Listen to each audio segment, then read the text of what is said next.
කවදා හරි කවුරු හරි මිනිහෙක් අයිස් ගහන්න පටන් ගත්ත දවස තමයි ඒ මිනිහා ජීවත් වෙන එක නවත්තන දවස වෙන්නේ. අපේ මොලේ තියෙන එක කොටසක් එතනින් තමයි සතුටේ හෝමෝනේ ස්‍රාවය කරන්නේ. ඒ කොටසේ සෛල වලින් තමයි ඩොපමීන් කියන හෝමෝන් එක ක්‍රියේට් කරන්නේ. අයිස් කෙලින්ම ගිහිල්ලා ඩොපමීන් හෝමෝනේ හදන ඒරියාස් අවුස්සනවා. ඩොපමීන් තමයි අපිට සතුට දනවන දේවල් නැවත කිරීමේ ආස්වාදය ගැන කියලා දෙන්නේ. ආස හිතන දෙයක් කරන එක, ස්පෝර්ට්ස් කරන එක, ආදරේ කරන එක, යම්කිසි ක්‍රියාවකින් ඩොපමීන් එනවා නම් අපේ ඇඟ අපිට නිතරම කියන, අපේ මොලේ නිතරම කියනවා ඒ ඩොපමීන් එන වැඩේ ආයි කරන්න බබා. මේ ක්‍රිස්ටල් මෙත් එකෙන් මොලේ තියෙන ඩොපමීන් ස්‍රාවය කරන සෛල අවුස්සනවා. මොලේ ජීවිත කාලයටම හදපු නැති ඩොපමීන් ප්‍රමාණයක් එක මොහොතේ හදනවා. මේවා සිස්ටම් එකට ආපු ගමන් පුදුම ප්‍රීතියක් දැනෙනවලු, පුදුම ආතල්ලක් දැනෙනවලු, මහන්සිය දැනෙන්නේ නැහැලු. කික් එක ඉස්සිලා ගැස්සිලා වික්ෂිප්ත වෙලා පුදුම වෙලා එන ඕන දෙයක් පැය ගණන් දවස් ගණන් කරන්න පුළුවන්. මේක හරියට වැඩවසම් යුගයේ මරව වැඩ ගන්නවා වගේ මොලෙක් ටික දවසක් ගියාට පස්සේ මේ සෛල වලට මහන්සි කාලයක් යද්දී ස්වභාවික යාන්ත්‍රණයෙන් ඩොපමීන් හදන එක නවතිනවා.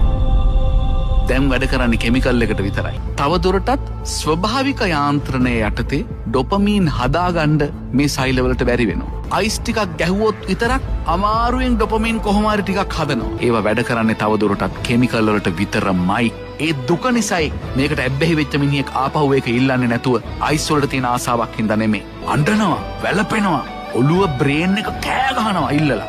ජීවත් වෙන්න ඒක ඉල්ලන්නේ දැන්. නැතුව තව දුරටත් ඩොපමීන් හොයන්න නෙමෙයි. හිතන්න මොන දුකක්ද කියලා. අන්න මිනිස්සු හොල්මන් වගේ වෙන්න ගන්නවා. සම්පූර්ණයෙන්ම තිරිසනෙක් වෙනවා. දැන් ඒ පුද්ගලයාටම තේරෙනවා මේක උනේ අයිස් ගහලා. එයාට අයිස් ඕනේ නැහැ. එයාට ඩොපමීන් ඕනේ. ඩොපමීන් ඕන නිසා එයා වඳිනවා. අනේ මට අයිස් ටිකක්. එයා දන්නවා මේක විනාශයක් කියලා. එළියට එන්න බෑ.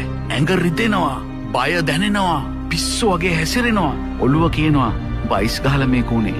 මිනිහා දන්නවා අයිස් ගහන්න විනාශ වෙනවා. නමුත් මේ වෙලාවේ තියෙන මානසික වේදනාව, ශාරීරික වේදනාව දරා ගන්න බෑ. ආයි හොයනවා. ආයි වලෙන් වලටම යනවා. මේ තමයි ක්‍රිස්ටල් මෙත්ස් වල තියෙන ඉෆෙක්ට්. ගැලවෙන්න ඕන උනත් ගැලවෙන්න බැරි ඩ්‍රග් එකක් කියලා කියන්නේ ඒකයි. ඉන්ග්‍රීඩියන්ස් ටික ගැන හිතුවාමත් ඇති. පෝර හදන්න පාවිච්චි කරන කෙමිකල් එකක්, ටොයිලට් සුද්ධ කරන්න පාවිච්චි කරන සැර කෙමිකල් එකක්, බැටරි හදන්න පාවිච්චි කරන ඉන්ග්‍රීඩියන්ට් එකක්, ෆයර්වර්ක්ස් හදන්න පාවිච්චි කරන එකක්, තින්තවල දුෂ්ටාවිතාවය අඩු කරන්න පාවිච්චි කරන එකක්, ගම් හදන්න පාවිච්චි කරන කෙමිකල් එකක්, කාර් බැටරි වලට දාන ඇසිඩ් එක. ඔන්න ක්‍රිස්ටල් මෙත් වල තියෙන ඒවා.